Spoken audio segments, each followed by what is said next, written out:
Assalamualaikum warahmatullahi wabarakatuh. Selamat bertemu kembali dalam kegiatan perkuliahan di program studi Budidaya Perikanan dan Teknologi Pembudidayaan Ikan di Politeknik Negeri Lampung. Pada sesi ini kita akan membahas tentang sistem hormon, secara khusus adalah pada subtopik mekanisme kerja hormon dalam pematangan gonad serta manipulasi hormon dalam proses pematangan gonad. Target dari kegiatan perkuliahan ini, setelah mengikuti kegiatan perkuliahan ini, diharapkan nanti adik mahasiswa itu sudah mampu menjelaskan tentang kontrol hormon dalam reproduksi ikan, lalu juga mampu menjelaskan tentang mekanisme kerja hormon dalam pematangan gonad, mampu menjelaskan komponen-komponen yang terlibat dalam pematangan gonad, mampu menjelaskan tentang faktor-faktor yang dapat mempengaruhi pematangan gonad, serta mampu menjelaskan aktivitas ataupun manipulasi yang bisa dilakukan dalam proses mempercepat proses pematangan gonad. Kalau kita melihat aktivitas reproduksi ikan itu sangat terkait dengan keberadaan hormon di dalam tubuh. Di satu sisi, proses reproduksi ikan itu berada di bawah kontrol poros kelenjar hipotalamus, kelenjar hipofisis, dan gonad.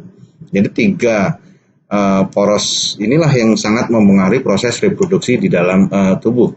Dimana kalau kita lihat nanti kelenjar hipotalamus ini menjadi peran utama karena kelenjar hipotalamus akan mendorong proses reproduksi melalui sekresi LH-RH. Begitu juga hipofisis itu mendorong proses reproduksi dalam proses sekresi gonadotropin, dan gonad ini sebagai tempat berkembangnya telur gonad. Kalau kita melihat proses reproduksi pada ikan ini tidak bisa dilepaskan dari tiga unsur utama, yaitu sinyal lingkungan, sistem hormon, dan organ reproduksi. Ya. Nah, tiga faktor utama inilah yang terlibat langsung di dalam proses reproduksi ikan. Jadi sinyal lingkungan ini sebagai unsur pertama, lalu sistem hormon, serta keberadaan organ-organ reproduksi. Nah, ketiga faktor ini ya, secara langsung itu mempengaruhi proses reproduksi, baik pada tahapan pematangan gonad ataupun proses pematangan gonad, ataupun pada tahapan proses ovulasi dan pemijahan ikan. Sekarang kita lihat bagaimana skema kontrol hormon di dalam proses pematangan gonad. Yang pertama itu adalah keberadaan faktor-faktor lingkungan, inilah yang menunjang dalam proses reproduksi. Adanya faktor lingkungan seperti hujan, perubahan suhu, substrat, lalu ada bau-bauan, ini secara langsung diterima oleh induk, terutama oleh organ penginderaan dari ikan. Selanjutnya, rangsangan lingkungan yang berupa faktor-faktor lingkungan tadi, ya, ini akan diteruskan ke kelenjar hipotalamus oleh organ penginderaan, ya. Diteruskan ke kelenjar hipotalamus, sehingga keberadaan rangsangan lingkungan ini akan mempengaruhi kelenjar hipotalamus untuk memproduksi dua jenis hormon, yaitu LH-RH dan antidopamin. LH-RH berfungsi untuk mendorong kelenjar hipofisa untuk memproduksi gonadotropin, artinya dengan keberadaan LH-RH yang terus dihasilkan oleh hipotalamus, ini akan mendorong hipofisa ya untuk memproduksi memproduksi hormon gonadotropin 1. Berikutnya, gonadotropin ini akan masuk, yang dihasilkan oleh hipofisa ini akan masuk ke dalam gonad ya. Sehingga di dalam gonadotropin ini akan mempengaruhi sel TK untuk dapat memproduksi testosteron, untuk dapat menghasilkan testosteron.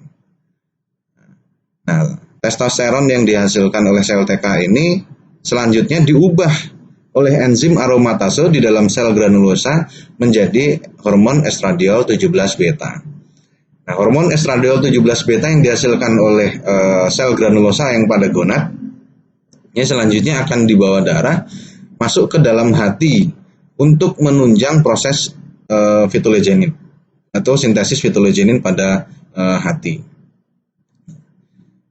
Nah, hasil sintesis fitolegenin ini kalau kita melihat ya, ini nanti akan menjadi fitolegenin dan diserap kembali oleh gonad.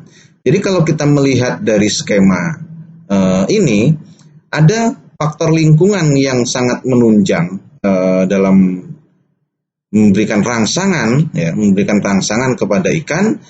Ada kontrol-kontrol hormon atau sistem hormon, lalu ada gonadnya sebagai tempat perkembangan.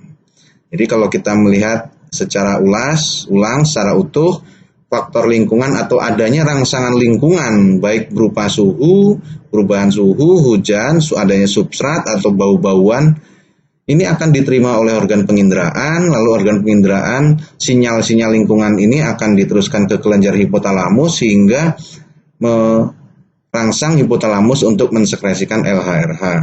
LHRH yang dihasilkan oleh kelenjar hipotalamus akan dibawa ke hipofisa, dan di dalam kelenjar hipofisa adanya LHRH itu akan merangsang hipofisa untuk mensekresikan ataupun memproduksi gonadotropin 1. Hormon gonadotropin 1 ini akan masuk ke dalam dibawa ke sel TK di dalam gonad untuk memproduksi hormon testosteron, dan hormon testosteron akan diubah oleh enzim aromatase menjadi estradiol 17 beta. Estradiol 17 beta inilah yang nanti akan dibawa ke hati, ditunjang dengan adanya nutrisi yang sangat dibutuhkan, ya. Jadi proses sintesis fetologenin ini selain membutuhkan rangsangan adanya keberadaan hormon estradiol, ini juga membutuhkan nutrisi terutama dari jenis-jenis protein asam-asam amino. Nah, dengan adanya nutrisi terutama protein asam-asam amino ini dan ditunjang oleh keberadaan hormon, terjadilah proses sintesis fetologenin yang hasilnya adalah fetologenin yang selanjutnya diserap kembali ke dalam gonad. Nah, proses ini berjalan terus-menerus, ya, berjalan terus-menerus dari mulai TKG 1 sampai TKG 4. Sehingga kalau kita lihat dari satu faktor lingkungan, kalau faktor lingkungan ataupun rangsangan lingkungan ini besar di dalam media budidaya, proses ini akan berlangsung cepat. Di satu sisi kalau faktor lingkungannya ini sangat terbatas atau sangat rendah rangsangan lingkungannya, proses ini pun juga akan berlangsung lambat. Nah, sehingga kalau kita melihat dalam proses pematangan gonad, dari ketiga unsur ini, sinyal lingkungan, sistem hormon, dan organ reproduksi dapat kita pecah menjadi secara detail, di mana dalam proses pematangan gonad, sinyal-sinyal lingkungan yang berpengaruh itu adalah adanya rangsangan-rangsangan yang disebabkan karena hujan, adanya rangsangan yang disebabkan karena suhu, ada rangsangan-rangsangan yang disebabkan karena substrat ataupun bau-bauan. Jadi beberapa faktor ini dapat menjadikan rangsangan lingkungan dalam proses pematangan gonad. Lalu dalam sistem hormonnya sendiri, ini beberapa hormon yang langsung terlibat dalam proses pematangan gonad itu adalah LHRH, hormon gonadotropin, hormon testosteron, dan hormon estradiol 17 beta. Nah, ini beberapa jenis hormon yang langsung terlibat di dalam proses pematangan. Sedangkan organ reproduksi kalau kita lihat dari komponen yang mendukung pematangan gonad itu adalah organ penginderaan, ya, yang berfungsi untuk menerima rangsangan dari luar, merangsangan dari sinyal-sinyal lingkungan. Lalu kelenjar hipotalamus ini yang berfungsi untuk menghasilkan LHRH, kelenjar hipofisa ini berfungsi menghasilkan gonadotropin serta oosit ataupun gonad, serta hati sebagai tempat proses sintesis fetologenin. Nah, ini adalah beberapa komponen dalam proses pematangan gonad kalau kita melihat berdasarkan tiga unsur utama. Nah, setelah kita mengetahui bagaimana proses pematangan gonad ataupun sistem hormon dalam proses pematangan gonad, pertanyaan berikutnya adalah bagaimana cara untuk mempercepat pematangan gonad pada ikan.